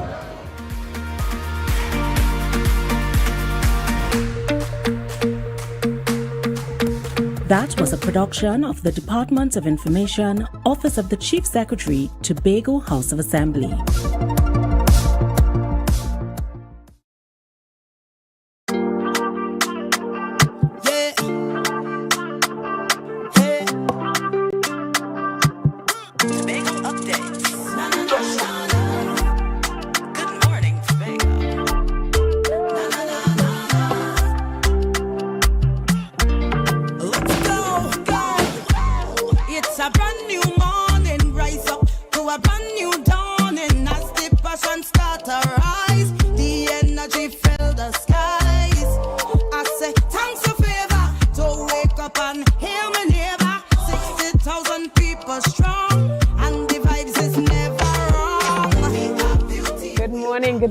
Welcome to Good Morning Tobago right here on Tobago Updates. Guys, you know, whenever you see me sitting here, it's because we're about to have those conversations that you want to have while I ask those questions that you want asked. But before we get into this morning's interesting conversations, we want to give you a bit of an update on all that's been happening here at Tobago Updates. Now, if you have not heard, then you should know by now that Tobago Updates now has a completely new Facebook page. And the reason why we have a new Facebook page is because we have experienced somewhat of corporate espionage here at Tobago Updates, where our current Facebook page that was over 40,000 followers, 40,000 supporters strong globally, has been hacked and deleted. Now, we here are doing all that we can do to work together with Facebook to rectify the situation and hopefully, you know, have our engagement back up to the level that it has been up at before. But while we are going through this in this season of trying to increase our quality of content and just bringing you the information from wherever you are in the world, while allowing you the opportunity to engage, to comment, to like, to share, and to have your voices heard, we are now experiencing this. But we are not in this alone. Tobago Updates' mandate is to drive development in Tobago through the media and through the content that we provide. We cannot do it alone. We need your help this morning to get back up to the place where we have been, to allow everyone who usually sees us on their timeline to see us on their timeline this morning. So we are asking you to do your duty, do your civic duty by sending our new Facebook page to your friends and family, posting it on your WhatsApp status, posting it on your Facebook status, and asking persons to follow the new page. Follow. Additionally, you already know, Adana already told you, share the live this morning so that everyone gets to see. But this is not going to get us down. We are going to continue to go harder than before and continue to do what we need to do to make Tobago Updates the #1 broadcaster here on the island of Tobago. Now, with that being said, let's get into our news in 90 seconds. Tobago East MP Ayanna Webster Roy defended the allocation for Tobago in the 2025 budget. Webster Roy rejected the opposition leader Kamala Persad-Bissessa's claim that the government is disinterested in child protection, emphasizing improvement in childcare and infrastructure in Tobago under the PNM. Webster Roy stated that additional funding of $678.5 million is allocated for various projects in Tobago, countering the criticism by the Tobago House of Assembly. She urged the Tobago House of Assembly to support the Autonomy Bill for Tobago and expressed support for Children's Authority, stressing that children protection is a non-partisan issue. Additionally, Tobago stakeholders have expressed concerns over the government's plan to build a 5-star hotel in Buku in 2025, as announced by Finance Minister Colm Imbert in the 2024-2025 budget. Environmentalists such as Pat Turpin are worried about the potential impact on the nearby Bonaccord Lagoon. Other stakeholders, including political leader Dr. Denise Soyafat Angus and Tourism Secretary Tashia Grace Boris, criticized the lack of consultation with the Tobago House of Assembly and Tobagonians. Tobago Chamber President Curtis Williams and Tourism Minister Randall Mitchell supported the development, citing potential economic benefits, but emphasized the importance of environmental sustainability.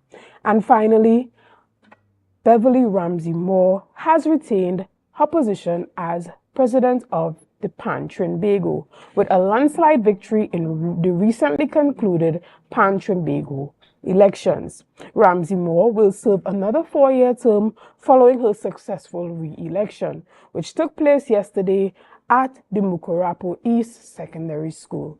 And that was our news in 90 seconds. Now, this morning, we continue our conversations by talking about all that's happening as it relates to crime here on the island of Tobago. And we're going to touch a bit on a number of things, but to have this conversation with me this morning, I have the privilege of sitting in studio with Inspector for the Trinidad and Tobago Police Service, Mahalia Bacchus. Good morning. Good morning and welcome. Now, we want to have a really interesting conversation, and there's a lot that's happening and a lot that we can touch on, but unfortunately we have a limited time this morning.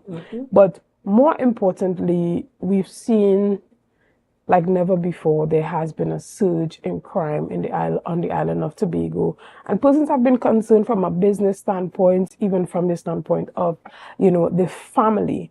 Can you please update us on some of the initiatives that the TTPS have been taking to, help rebuild the confidence of Tobagonians in the police service, and just overall what has been happening? We know we saw the switching out of 2 of the top cops, and they're being replaced as a means of, the shaking up that's happening within the TTPS. So give us an update on all that's happening.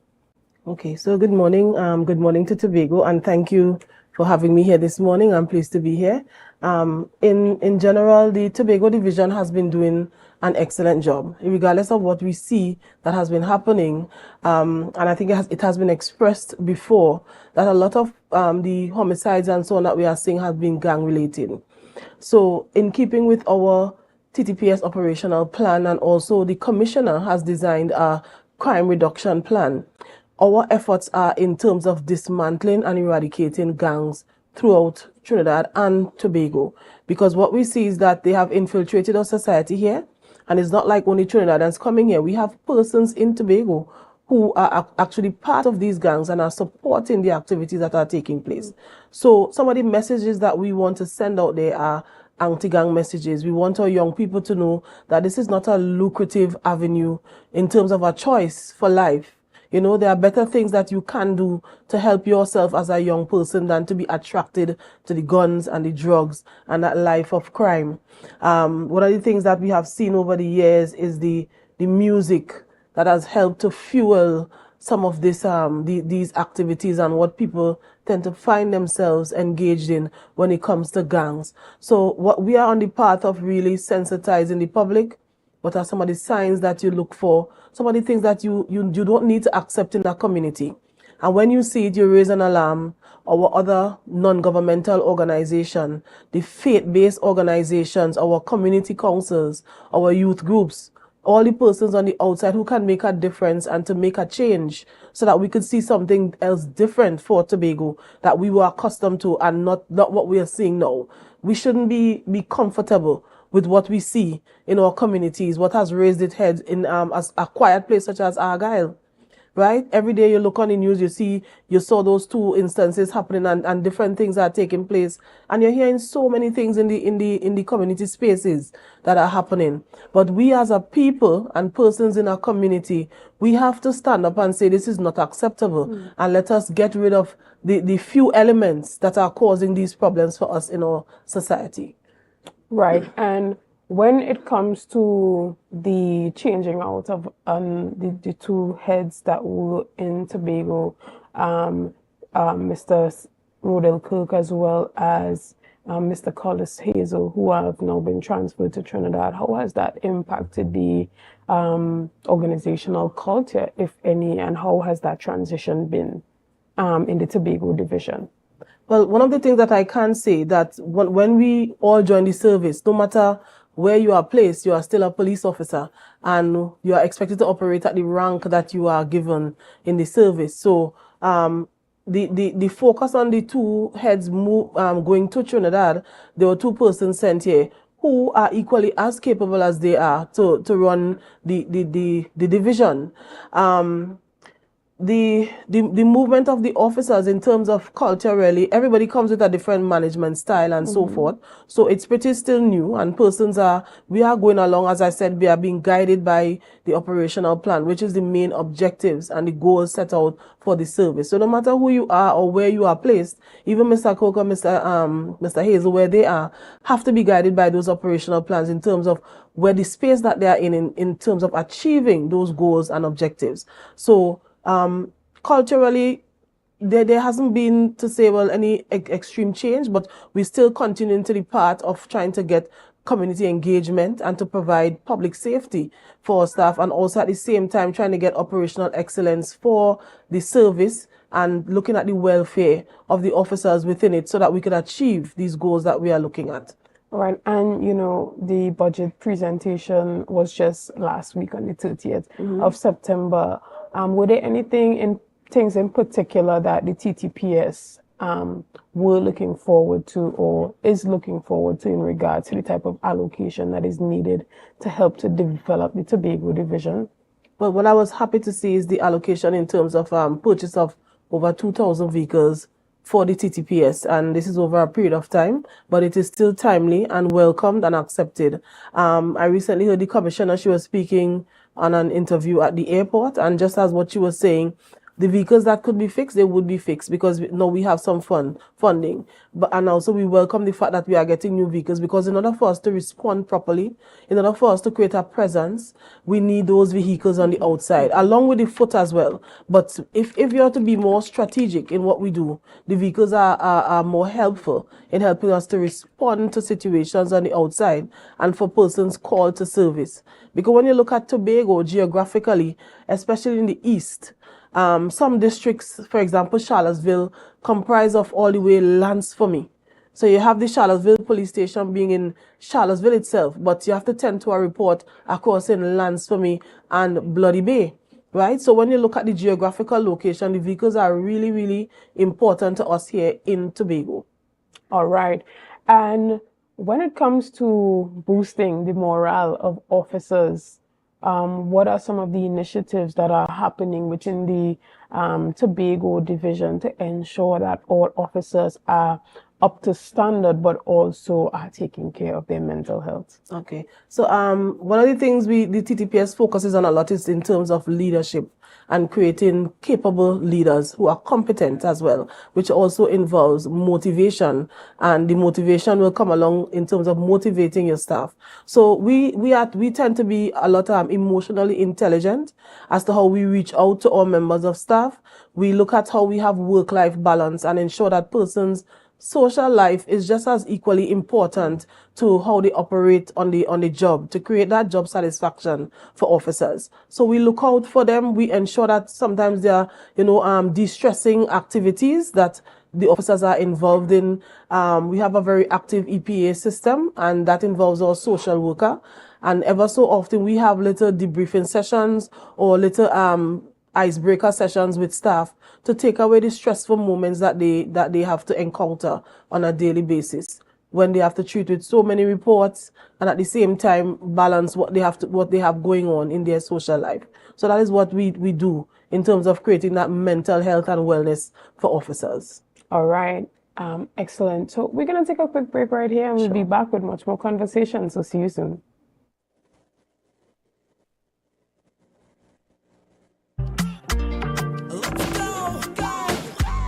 It's a brand new morning.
Now here what's going on, you see this section, it makes the filter move. You know why? It's called Pina Colada. I like Pina Colada. Oh.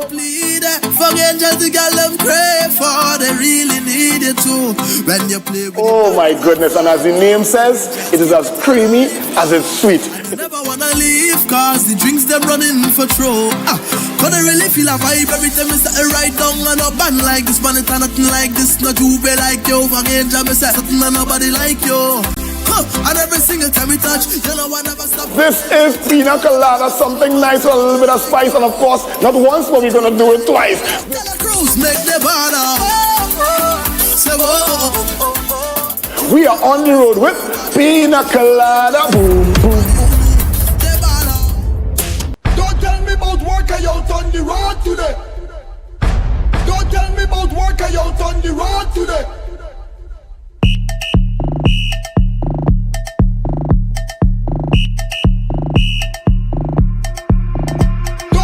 Don't tell me about work I out on the road today. Attention.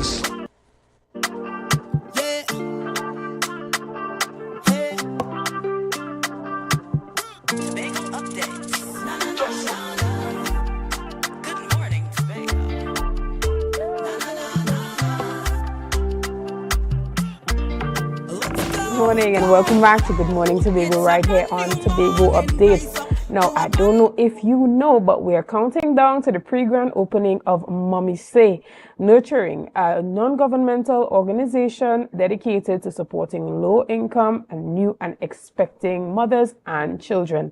This is going to be happening on October the 13th, which is next Sunday at Bushy Park in Glamorgan, Tobago, only at 2:30 p.m.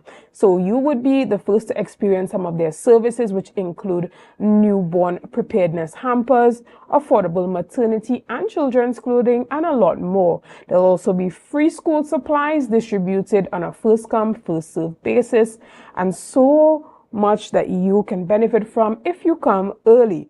So they're officially going to be opening their doors on Monday the 14th of October from 10 a.m. to 2 p.m. with regular business hours Monday through Thursday from 10 a.m. to 2 p.m.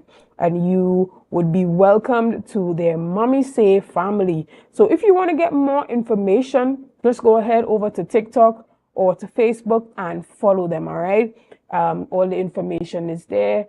Mommy Say, Nurturing Pod, all the support that you need as a new mom. Guys, we want to welcome you back to Good Morning Tobago. We have been chatting with Mahalia Bacchus, who is the inspector at the Trinidad and Tobago Police Service. Good morning and welcome. Good morning again. Now, it's been a pleasure discussing with you this morning, but we want to shift gears a bit from all that the TTPS has been doing in Tobago to what has happening on the domestic violence front.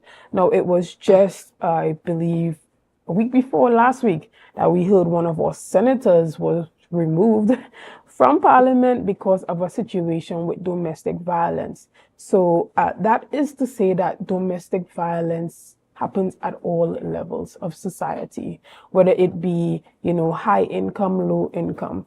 It goes across all, levels of the economy. It doesn't matter man, woman, or child. Persons experience domestic violence. But we're seeing now more than ever, occurrences happening in the media, online, of domestic violence, because we have social media, persons are recording these incidences, they're being placed online. Tell us a bit about some of the work that you guys have been doing to combat domestic violence and managing these cases. Okay, so thank you very much. And as you rightfully said, domestic violence doesn't have any respect of persons. It doesn't matter where you sit in society, it could happen to you. So one of the things that I want persons to recognize is that domestic violence is not only about somebody lashing someone or creating that physical abuse. It also involves financial abuse, there's psychological abuse, there's sexual abuse, and also emotional abuse when it comes to domestic violence. Now, the TTPS remains committed in treating with domestic violence issues. So much so, the unit was formed in the TTPS known as the Special Victims Unit now, which formerly we had the gender-based unit, the child protection unit separately, and the sexual offenses unit in separate units. But now they have all been amalgamated into one, known as the Special Victims Department, SVD, right? So within that space, all those reports that are dealt with within that unit of the TTPS, and we have them based here in Tobago as well at the Shervan Road Police Station, led by Acting Inspector Miller. And these officers are well trained and well poised to deal with all the reports of domestic violence. Now, what I want persons to understand is that if you are experiencing any type of domestic violence, you can go anywhere into any police station in Tobago or in Trinidad and report this matter. The matter will then be transferred to the respective district or area where it would have happened, so that the officers there could take action and treat with it. And all reports are dealt with as serious reports. Right. They are not taken lightly. I'm glad that you said that, and I am glad that you specifically touched on the fact that the officers are well trained. But in your response, you indicated that domestic violence is not just physical violence. You have emotional abuse, verbal abuse, and you have that financial abuse. How does one report financial abuse? All right. So, for example, and I just want to make sure and state as well, domestic violence don't always happen to females only. It also happens to males as well.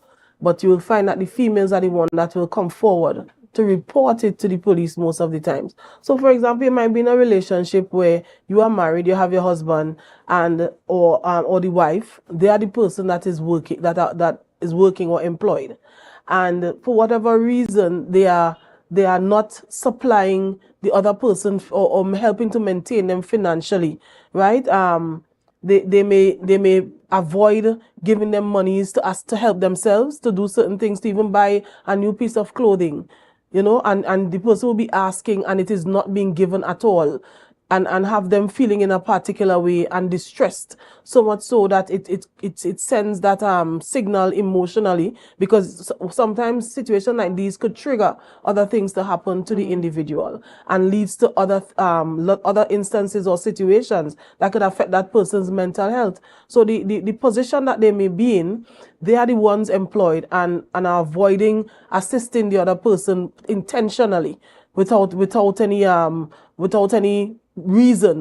particular reason, just being abusive to them. So this could be reported to the police, and you have the mediators, you have different things set up to assist in treating with that.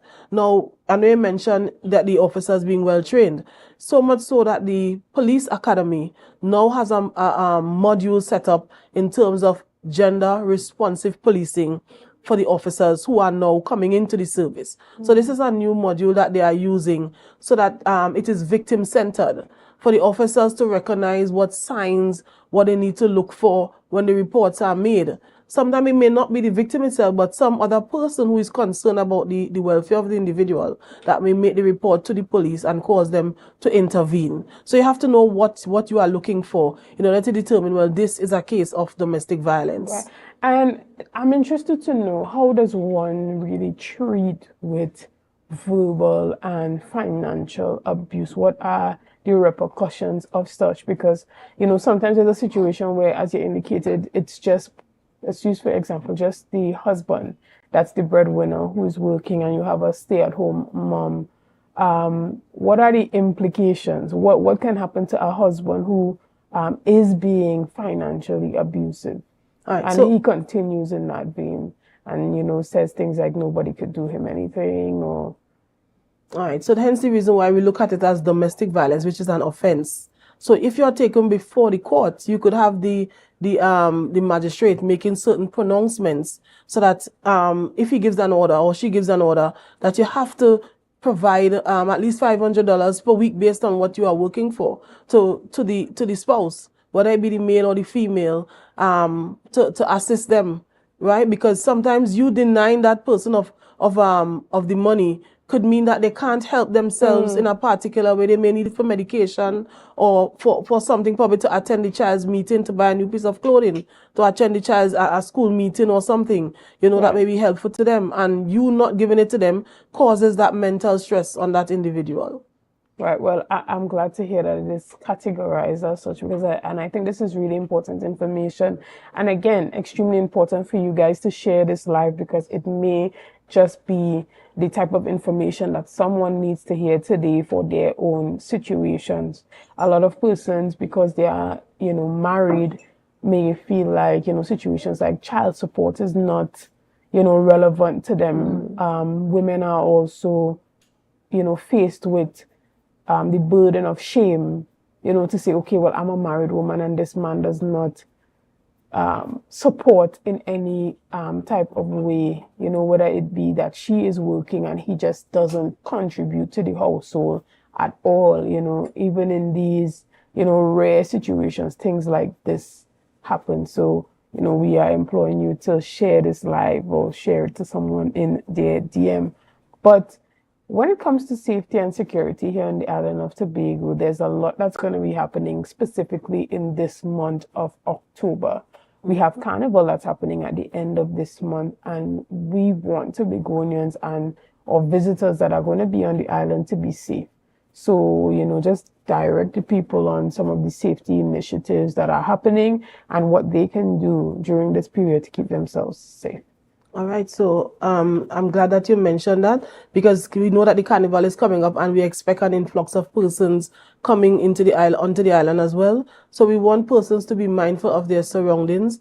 When you're attending your parties and so on, try to go as groups or with someone else. You know, if you're driving, avoid drinking and driving at the same time because this in itself is a risk to yourself and other persons on our roadway. One of the things I see happening in the Crown Point space is a lot of RTAs, road traffic accidents happening, and we know how busy down there could be in the night. Look at where you're crossing the road, which is really, really important. The lighting conditions are important when you are crossing the road that the vehicle can see you. If there are zebra crossings, you utilize the zebra crossings when you're crossing the roadway. You also have to look at not being led astray when you're attending parties and so on, being caught up with persons, the advent of being given drugs, right? You have the date rape drugs, you have different synthetic pills on the outside, ecstasy and so on, that could lead to a person end up being raped because you may not know where you are. These days we have a lot of people infusing the marijuana into food, like the cakes and the cookies and these kind of things. So you have to be able to be smart enough to know what you are ingesting, what you're looking at, so that nobody could take advantage of you. All right. So is it a crime to give someone a drug infused cake or something without their knowledge that has drugs or weed in it? Well, the laws now don't really cater for the food part entity of it. Putting the marijuana into the cakes and so on so that the persons could be penalized accordingly, because we have seen it. Just recently we had a situation in the Speyside High School where a student infused some cereal with cannabis oil and about 8 students ended up in the hospital. Now, most of the time what we do is like interventions to assist the persons to understand that, provide information to sensitize other students and so on going forward to avoid these kinds of situations. Because some people are nonetheless wiser, some people are naive of what they are being given. And I often tell persons, your reaction to something may not be the reaction that I may get. And some people have a thin line in terms of their mental state and you don't know what could trigger it. So you so have to be careful as to what you are ingesting or using when attending these parties and so forth. Okay, thank you. And as we wrap up this morning, now more than ever, social media is an integral part of how we communicate and how we do business. Now, a lot of persons are skipping, the traditional means of finding what they want, of going to the stores or going to magazines and newspapers, and they are going online to find the things that they desire, because of its convenience. But with that comes a number of risks. Can you talk to us about how persons now can secure themselves from online fraud? Okay, so this has been a trend that we have seen occurring very frequently these days, in terms of reports coming in where persons see a person put a vehicle up for sale and they go ahead and deposit large sums of money into accounts in the bank without doing their due diligence to check on the vendor to see who these persons are. They don't even have much information about the car. They may just see a picture, but they don't have enough information as to the number plate, the license plate of the vehicle, and who the banking information, who they are treating with and so on.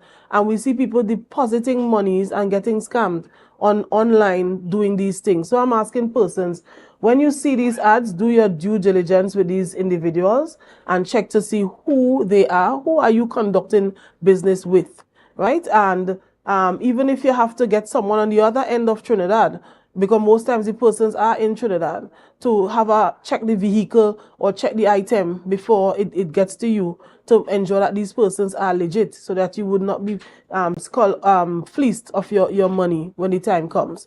What are some things to look forward to or to look out for with these scammers? What are some common traits that can identify an online business or a person or offer as possibly being scammed?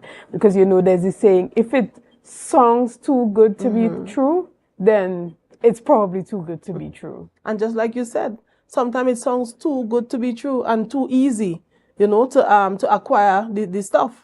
And some people get caught very easily because I said they don't do due diligence and really check out what they are going to purchase. I've seen people saw jewelry online, and obviously jewelry could look good, right? And they went ahead and deposited monies to get the items. They never received them. They never received it. So you have to be careful. There are some things you can't physically check, and you should avoid. Use the jewelry store. Use the jewelry store if you have to purchase the items that you really are looking for, because sometimes the bargain, as we say, is not always as lucrative or the best thing for you. You end up losing twice. You never get the item and you lost your money. Excellent. Now, I'm glad you said that, because I was going to advise the public to go with accredited or credible businesses when doing online transactions. If there are no reviews or persons that you can reach out to ensure that it is legit, then you probably should not do business with that person. Even if it's just an online clothing store, you can possibly, go to the comments, ask persons who, if they have purchased from this store before, maybe even reposting the store and asking, has anyone used this store? Is this legit? And get some feedback before using any bank accounts to transfer any money to anyone.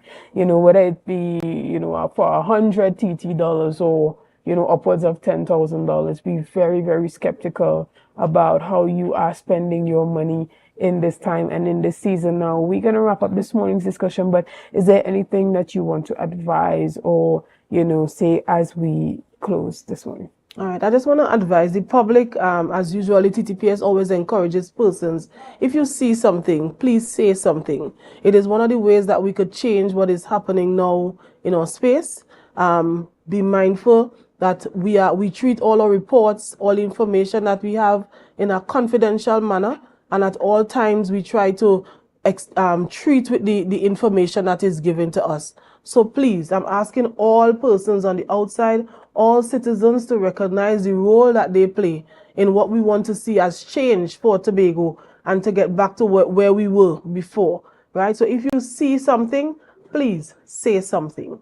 Thank you so much. Now, before we close off this morning, I want to just tell you again, specifically if you're just joining us, that Mommy Say Nurture Pod is being launched on October the 13th. That's next Sunday at 2:30 p.m.